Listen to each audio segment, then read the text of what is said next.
สวัสดีค่ะวันนี้เรามาอยู่ในบรรยากาศที่ชวนให้คิดถึงรถไฟค่ะและอยากถามพี่ป้อมว่าพี่ป้อมมีความคิดเห็นยังไงเกี่ยวกับความสัมพันธ์ระหว่างรถไฟกับชีวิตคะโอ้รถไฟกับชีวิตก็มองว่าเราแต่ละคนเป็นเหมือนหัวรถจักรเนาะ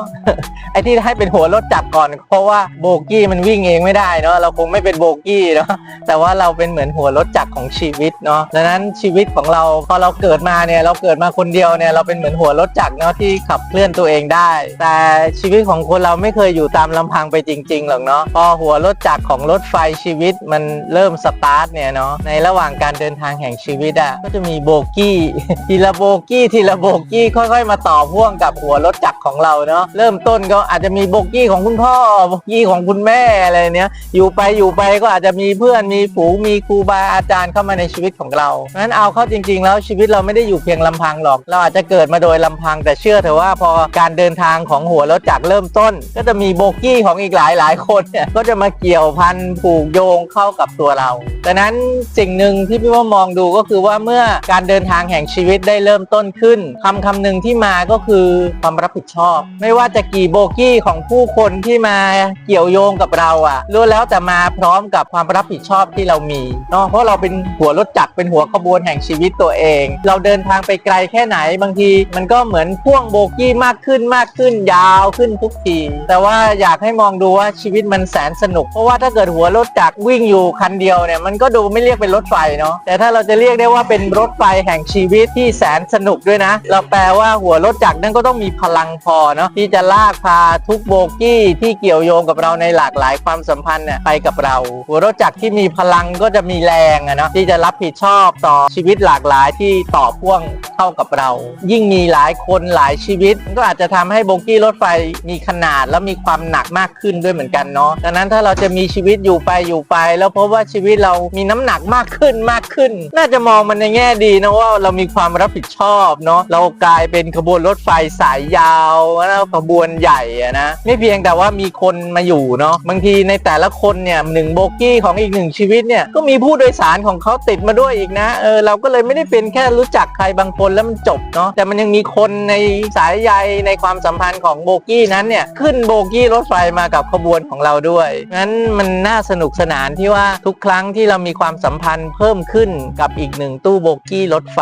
มันก็อาจจะหมายถึงเราไม่เพียงแต่มีใครเพิ่มเข้ามาแต่มันยังมีความรับผิดชอบมากมายแล้วก็มีเรื่องราวหลากหลายในแต่ละโบกี้ของรถไฟที่มาผูกโยงต่อจากหัวรถจักรของฉันนะเนาะดังนั้นถ้าฉันเป็นแบบนายของชีวิตเป็นหัวรถจักรแห่งรถไฟทุกโบกี้ที่ไม่ว่าจะบรรจุใครใส่ลงมาด้วยอะเนาะก็กลายเป็นเรื่องราวแห่งชีวิตของเราและถ้าเราสนุกสนานกับการเป็นหัวรถจักรได้จริงๆอะเนาะทุกโบกี้ก็จะสนุกสนานไปกับการเดินทางที่เราเป็นผู้นำดังนั้นการเป็นผู้นำก็กลายเป็นผู้ที่มีความรับผิดชอบที่ยิ่งใหญ่ถ้าเรามีความรับผิดชอบที่ยิ่งใหญ่แล้วเรารู้ค่าการเป็นผู้นำแห่งชีวิตตัวเองทุกความรับผิดชอบก็ทำให้เราเติบโตแข็งแกร่งมากขึ้นไปได้ไกลๆแล้วก็เรียนรู้สิ่งต่างๆมากมายบนโลกใบนี้ค่ะมันน่าสนใจมากเลยนะคะแล้วทำยังไงล่ะคะที่โบกี้เนี่ยที่จะมีความรับผิดชอบแล้วก็มันมีความสุขไปด้วยพร้อมกันค่ะพี่ป้อม